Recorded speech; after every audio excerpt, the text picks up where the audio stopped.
Hello and welcome to a Literature channel where I like talking about literature among other things. If there's one thing you should know about me, it's that like a lot of people, I am a gamer, and a very big one at that.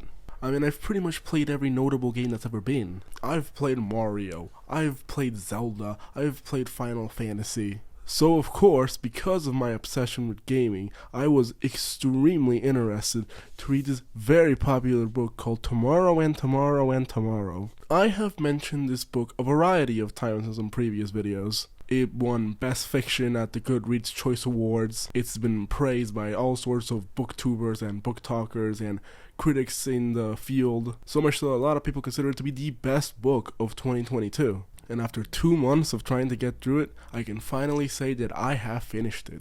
And I can also safely say that it has nothing to do with gaming. I wanted more Gex. Like, they talk about Metal Gear Solid, they talk about Chrono Trigger, they talk about Mario, but where's fucking Gex? Huh?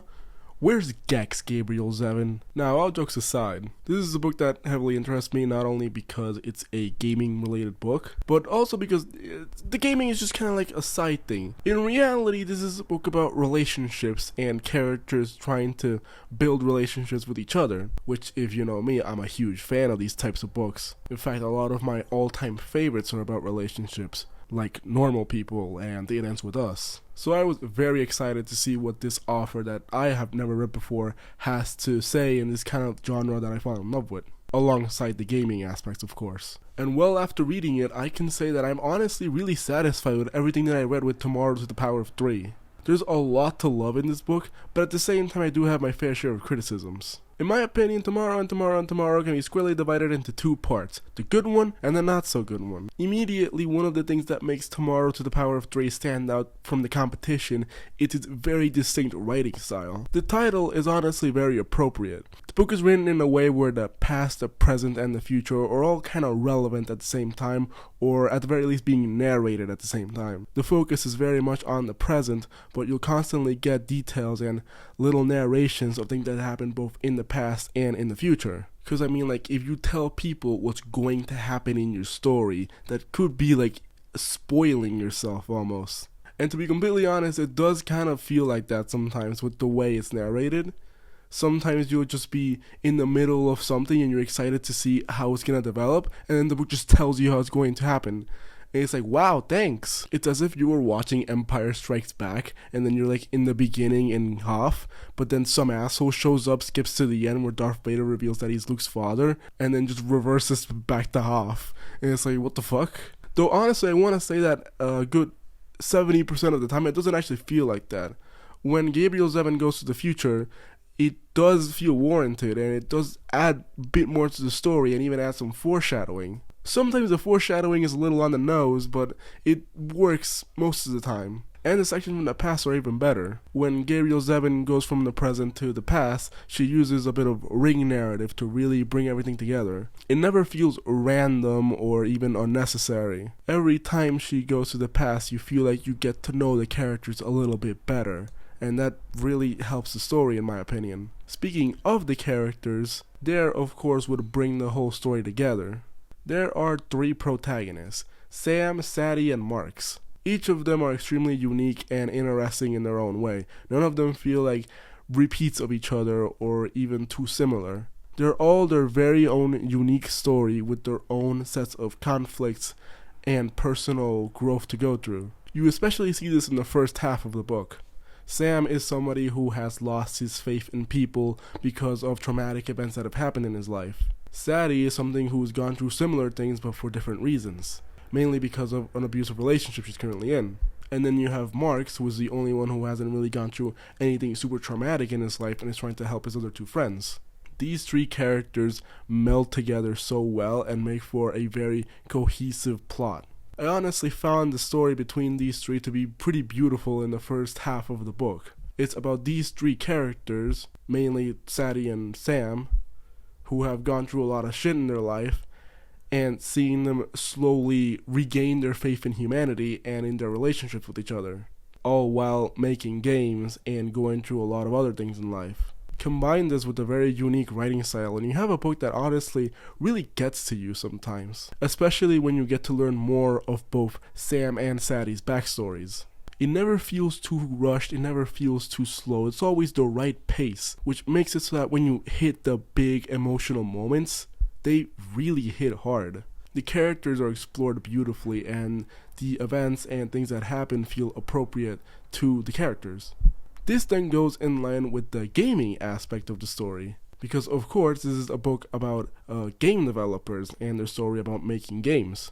The story takes place in the 90s, so obviously the process of making video games is very different to what it is today. But there are tons of cheeky references to games and consoles and even people who've made games and consoles in the past that really bring to life the profession of these characters. This could have very easily fallen flat if Gabriel Zevin didn't know anything, but it feels very realistic. You really buy that these characters are game developers.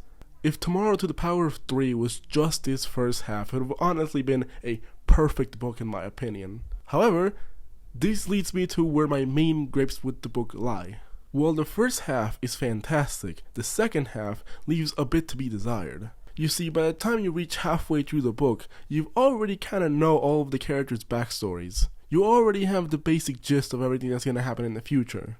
And all of the character arcs that each of these characters have been going through have kind of been finished already. Now, it's not that the story is fully finished when we reach that halfway point. There is, of course, more possible story to tell, which is what Gabriel Zevin does. But I think the execution of the second half is nowhere near as strong as the first.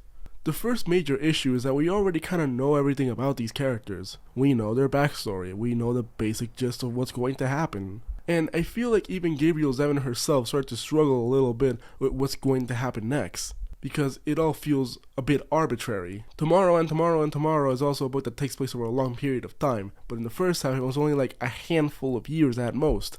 By the time you reach the second, there's like a decade that passes just instantly, and you're like, whoa, go back, like what? Time simply goes too fast. I feel like I can't really process any of the things that happen before another year passes randomly. This wouldn't be much of an issue if I didn't really understand what the point of anything was. Without spoiling it, a lot of things happen to the characters, a lot of bad things.